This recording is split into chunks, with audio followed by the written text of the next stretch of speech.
ana bang sumirat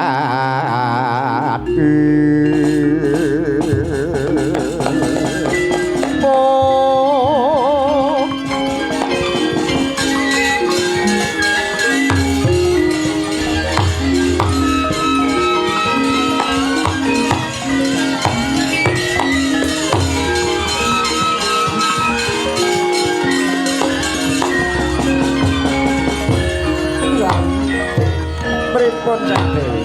Pengkene yo Nggih, kok terus ujug-ujug kok terus muwun menika pripun? Radene aku ki wis ngrumangsane sawetara aku ki janji tanggung jawab mungkin ayo malesih marang kabeh kabecikan. Nggih.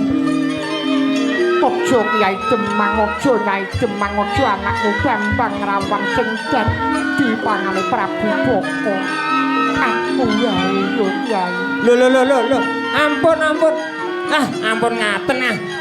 Panjenengan menika wonten mriki menika dados tamu kula. Ampun ngantos kok kula ngurbanaken tamu kula menika mboten.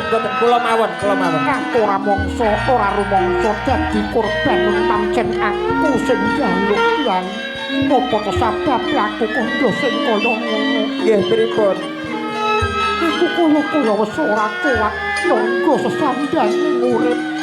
Kyai, Oh, aku titip. Aku liwat dadi pangane Prabu Boko ning aku titip anak-anakku. Mrikine bocah kembar sing isih cilik-cilik kae. Aku kaya wis iso gedhekno maneh. Kyai, aku ora kuat gedhekne bocah loro kae.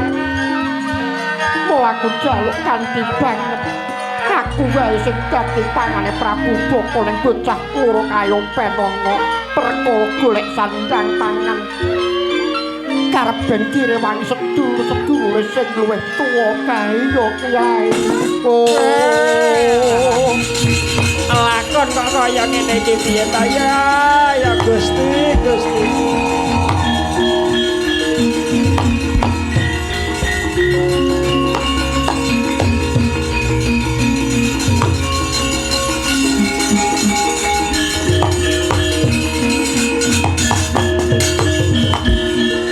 Dirine serat ibaran oh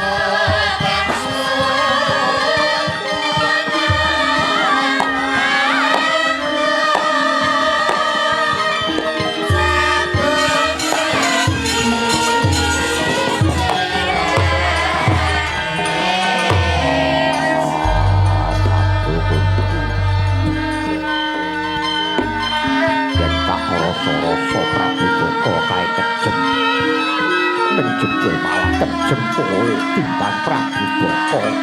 Boko sing kena apa sira aku tondo sing kaya mengkono bocah bagus. Tapi Prabu Boko kae pamane korban khusus korban itu kawulane ning bareng kowe. Toto gelar kowe korban ke marang awakmu dhewe nek ora krasa yen kowe korban anak-anakmu. Kok kebanget tuh. Aku ku ora duwe bapak, duwe kula kowe. Duwe kula kowe, lah kok aku arep mbok tinggal karepmu piye? Apa ora mangsa aku ki wis ora mangsa wareg wektu kurwasa seger kondoku. Yen nanti aku iso makan kudancik-ancik karo nawani mbokku. Aja kowe sing dadi pangane Prabu Boko becik, aku wae sing dadi pangane Prabu Boko.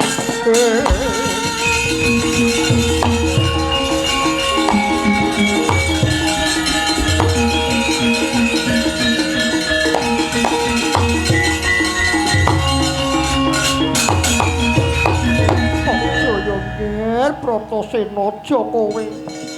Aja kowe sing dadi pangane Prabu Boko becik aku wae. Aku wae. Ora-orane yen Boko iso mangan aku.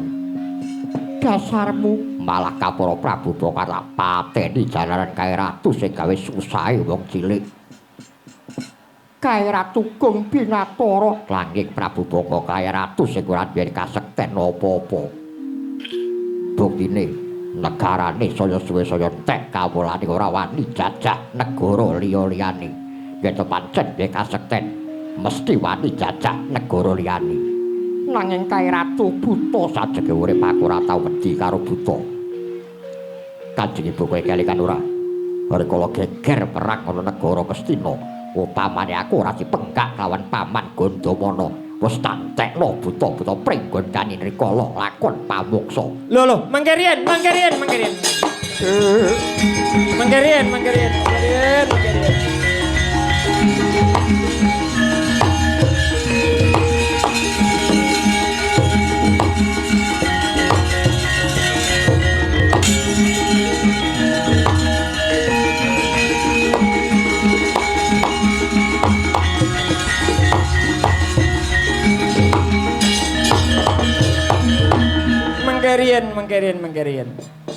Niki kok malah